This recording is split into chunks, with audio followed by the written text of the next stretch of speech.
No one noticed the janitor when she walked in. Not a soul saw her daughter, in a simple dress with bright, watchful eyes, cross the grand hall.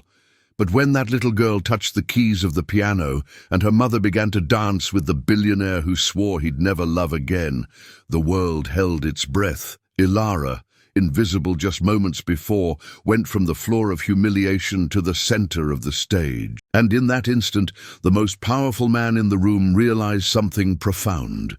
The past he believed was lost was standing right there, holding his daughter's hand. The Imperial Ballroom at the Hayes Grand Hotel was a world unto itself. Crystal chandeliers, a grand piano, bespoke gowns, and names that commanded fortunes. Ilara was discreetly finishing her last touches when she noticed guests were already arriving, an hour ahead of schedule.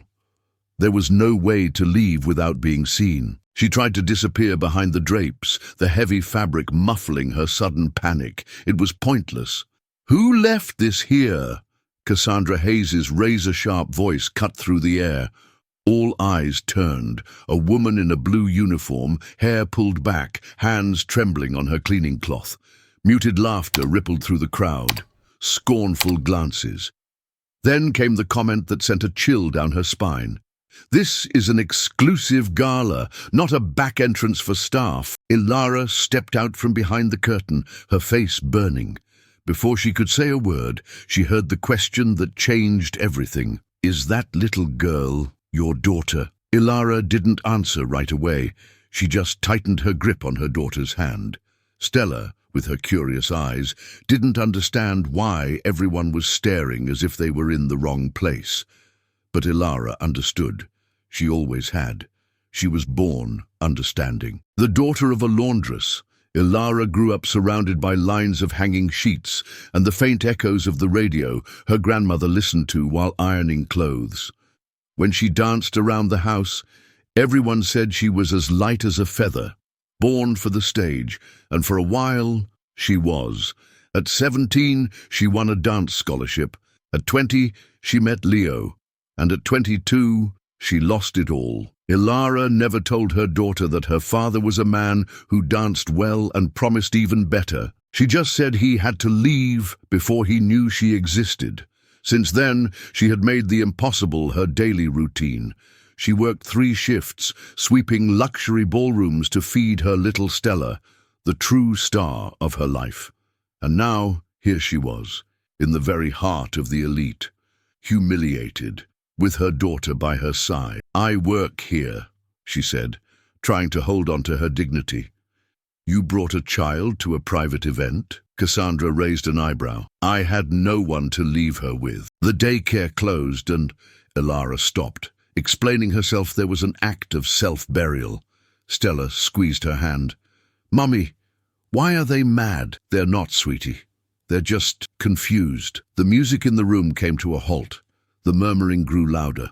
Ilara stepped back, trying to shield her daughter with her body. That's when she heard another voice, low and controlled, yet filled with an odd hesitation. "Ilara?" She turned slowly. Leo. The same eyes, the same presence, but something was different. The man she had loved was there, older, colder, but also more bewildered than ever. He looked at the child, then at Ilara's face, and then back to Stella's eyes. Those eyes. Ilara felt the room begin to spin. Leo took a step forward. Cassandra tried to hold him back by the arm. He pulled free. "Who is that little girl?" Ilara held her breath. It was in that moment that everything began to fall apart. Ilara never dreamed of fame. Her greatest wish was always something else. A simple but complete family. A home with soft music, laughter in the kitchen, and someone who would dance with her, even without a song playing. When she met Leo, she thought she had found it. He saw her rehearsing in a mirrored room at the Cultural Institute, where she cleaned at night in exchange for classes. He was in a suit, lost, looking for a meeting room. He stopped, saw her movements, and forgot why he had even come there. The next day he returned, not for meetings, but to watch her dance. In the weeks that followed, Ilara danced for him.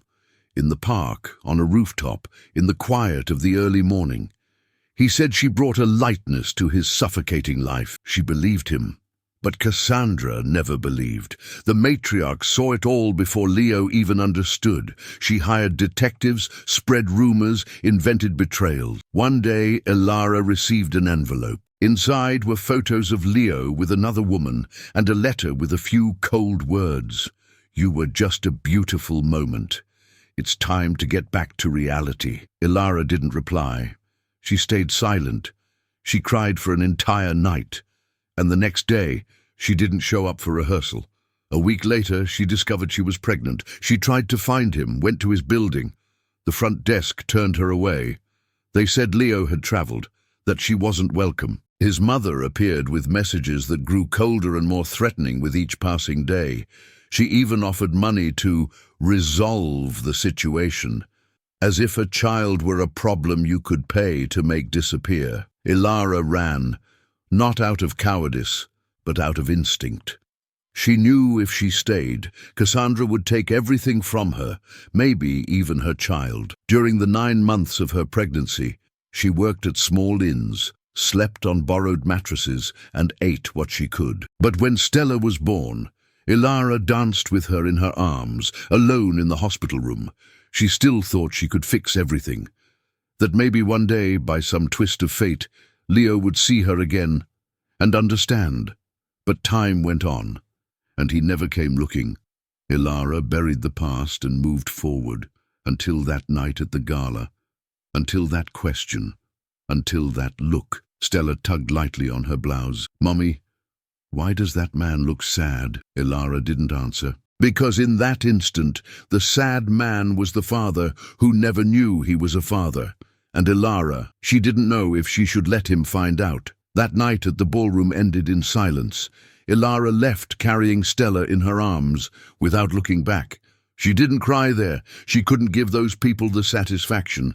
But in the subway restroom, locked inside with her daughter sleeping in the stroller, the tears came like a fever. The next day, the call came early.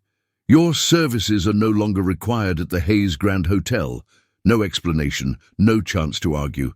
In less than 24 hours, Elara lost her job, her only stable income. She spent the day calling acquaintances, printing resumes, riding buses with Stella holding her hand. She heard, "We'll call you back," 7 times. On the 8th, she didn't even respond.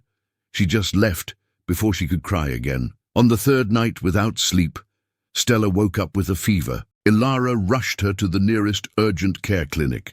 Nothing serious, they said, just exhaustion. "Children feel what a mother hides," the nurse added, almost as a warning. On the way back, Stella was sleeping in her lap and whispered, "Mommy, that man, he smiled just like me." Elara froze. "What man, honey?"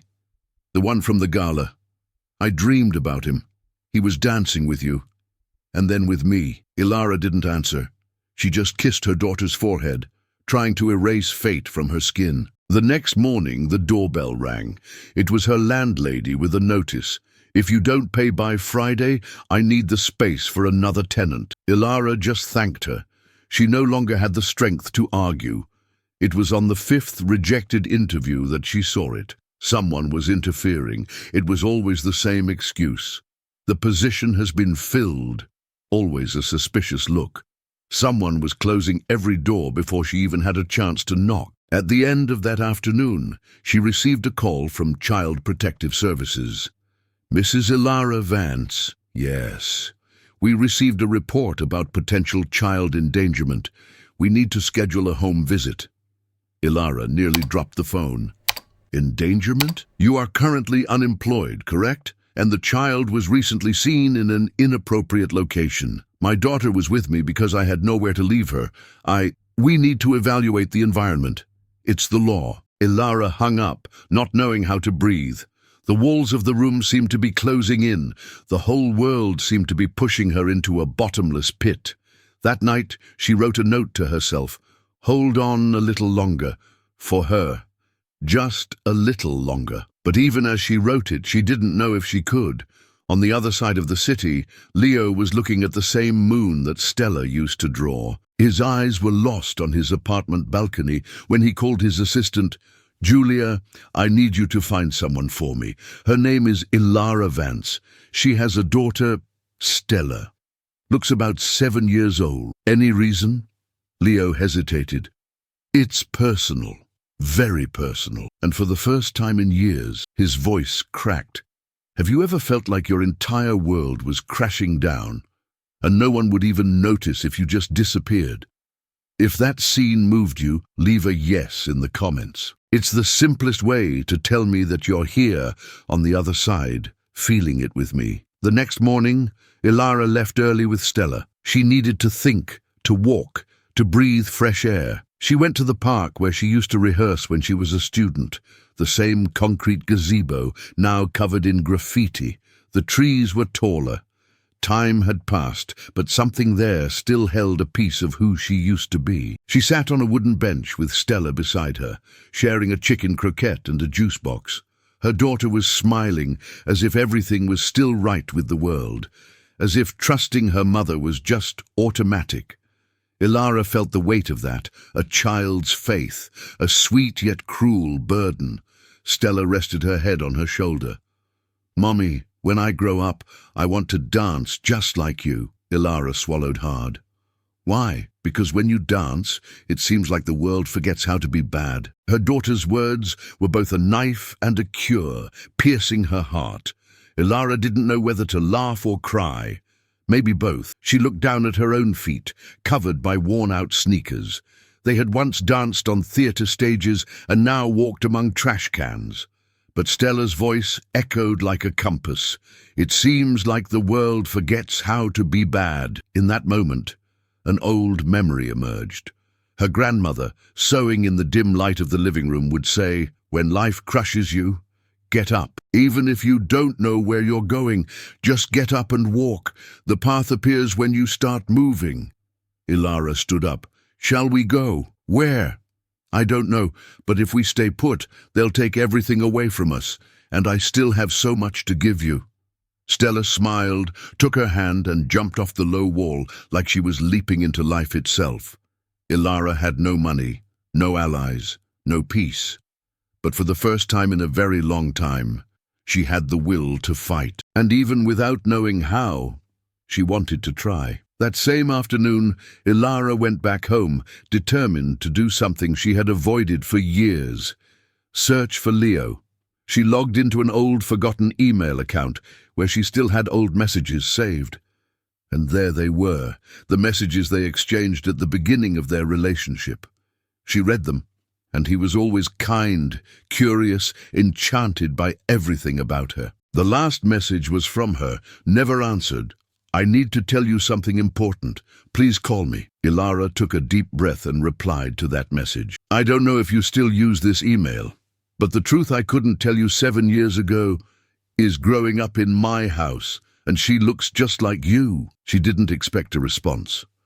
But 3 hours later, the phone rang. It was him. "Ilara?" Silence. He seemed more nervous than she was. I don't know what to say," he continued. "I just know that when I looked at that little girl, something in me screamed."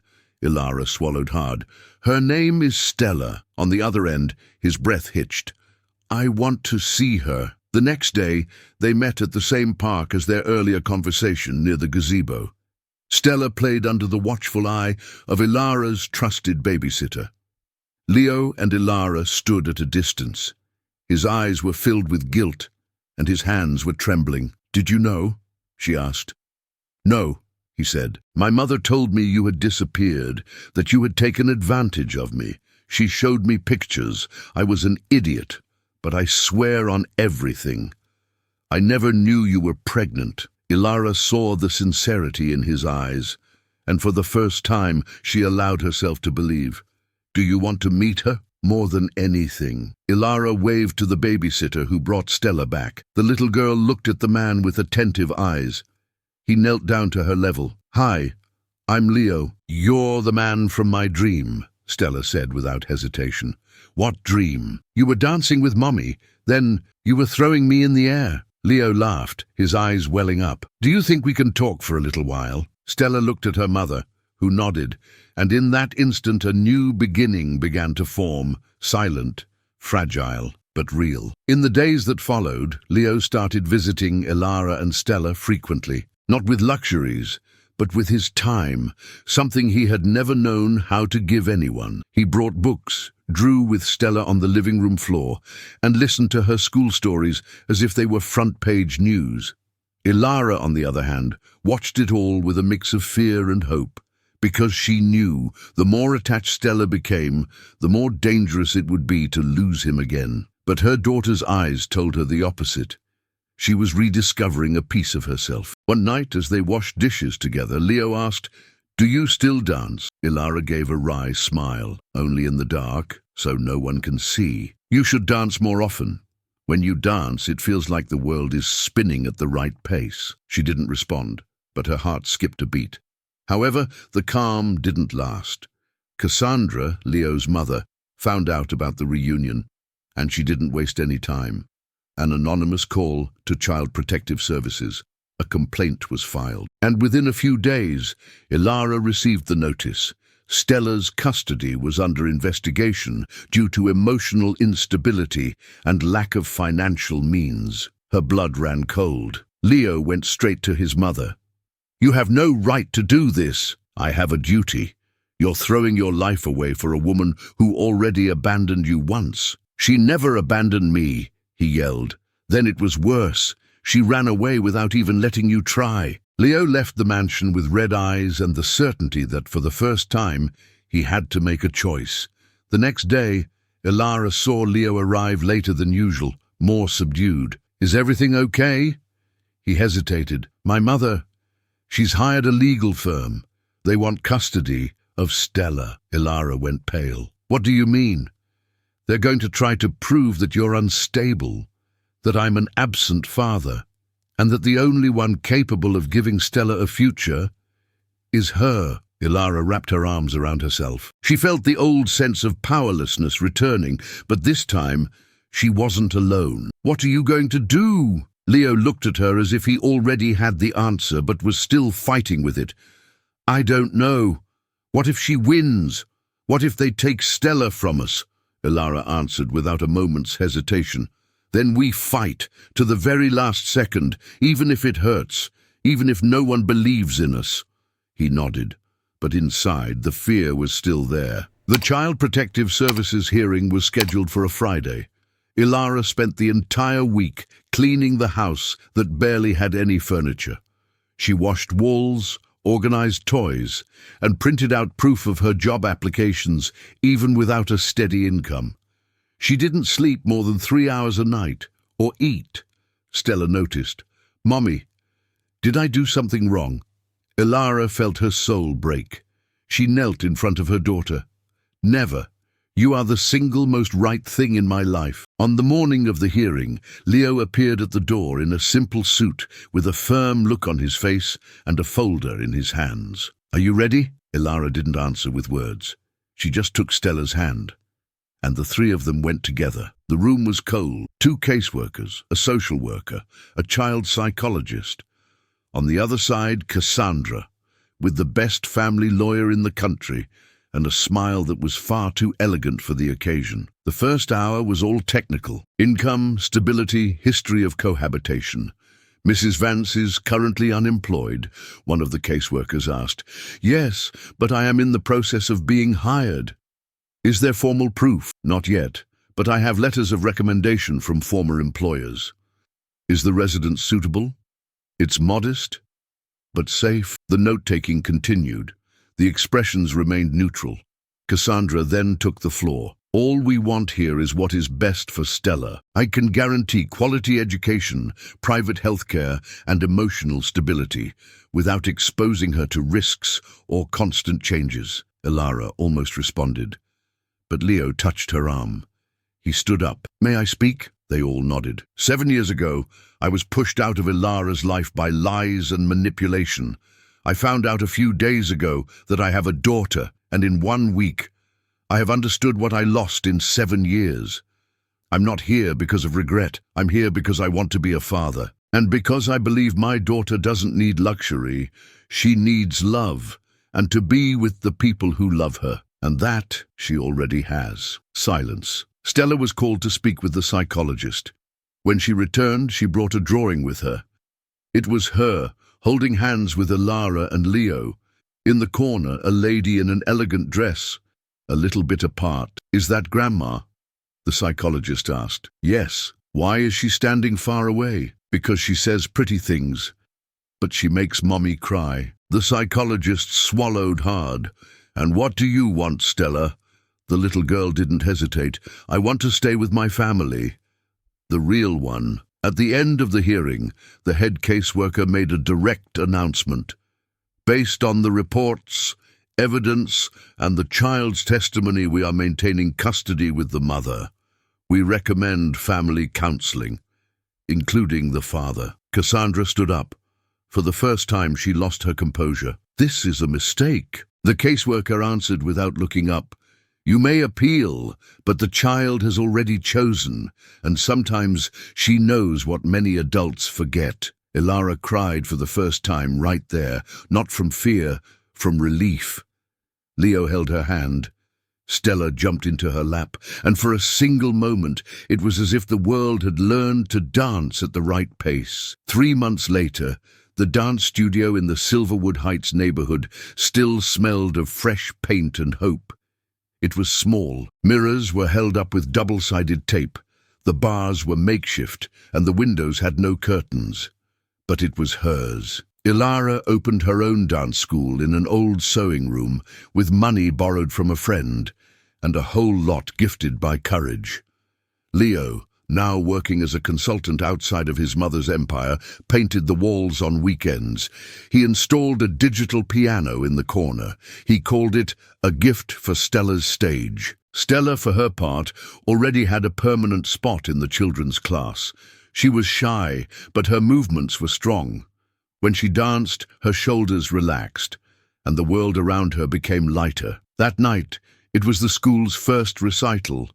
Nothing formal, just parents and neighbors in a row of plastic chairs. Ilara was trembling backstage. "What if she forgets the steps?" she whispered to Leo. "Then she'll make them up. The way we've learned to do with life." Ilara smiled. Stella entered in new ballet shoes, with a red ribbon in her hair. The music began, and she danced with inherited grace and learned courage. In the back of the audience, Cassandra watched in silence. She had come uninvited. She sat in the last chair. She wore no makeup, no jewelry, only the eyes of someone who was finally seeing. After the applause, Stella ran to her parents. "I messed up a little bit. I didn't even notice," Leo said, holding her in his arms. Ilara wiped the sweat from her daughter's forehead. "You danced as if the world was good, because it is now, right?" Ilara looked around. The simple room, her happy daughter, the man who once lost her and now was determined to stay. She took a deep breath. "Yes, it is now." Cassandra approached slowly. May I congratulate her?" Stella looked at her mother. Ilara nodded. The little girl walked over, received her grandmother's hug, and then ran back to her mother's lap. There wasn't total forgiveness yet, but there was something, presence, and presence sometimes is the beginning of love. Ilara learned that pain doesn't define us, but what we do with it does. For years, she believed she had failed, for running away, for hiding the truth, for raising her daughter alone. But now she understood. She hadn't run away. She had protected. She had resisted. She had built a family where there was only fear. Leo learned too that true love can't be controlled or imposed. It's sustained by daily choices, even the difficult ones. He could have stayed in the comfort of denial, but he chose to face the truth. And by doing that, he chose to be a father. Not just in name, but in his soul. And Stella, she was the one who taught them the most. With her watchful eyes and pure heart, she showed them that a child doesn't want luxury. They want presence, truth, love that doesn't vanish when the music stops. And together, the three of them began to build something new, a life of small but steady steps, of improvised dances but full of truth. Maybe you, who have made it to the end, are living something similar. Maybe you have a story that has been silent for too long. Maybe you carry an old fear or a longing no one can see. But let me tell you something. The truth always finds its way back. Sometimes it walks in through the wrong door of a luxury ballroom and changes everything. If this story moved you in any way, hit the like button. That's how I know it's worth it to keep bringing you stories that truly touch the heart. Now tell me in the comments, what city are you watching from? I read all of them, and I make sure to respond with kindness to everyone who takes the time to write. And if you believe in the power of stories like this, subscribe to the channel. Every new subscription is what gives me the strength to keep telling stories that so many people feel, but don't know how to say. Don't go just yet. Choose one of the stories I've left on the screen and join me in the next video.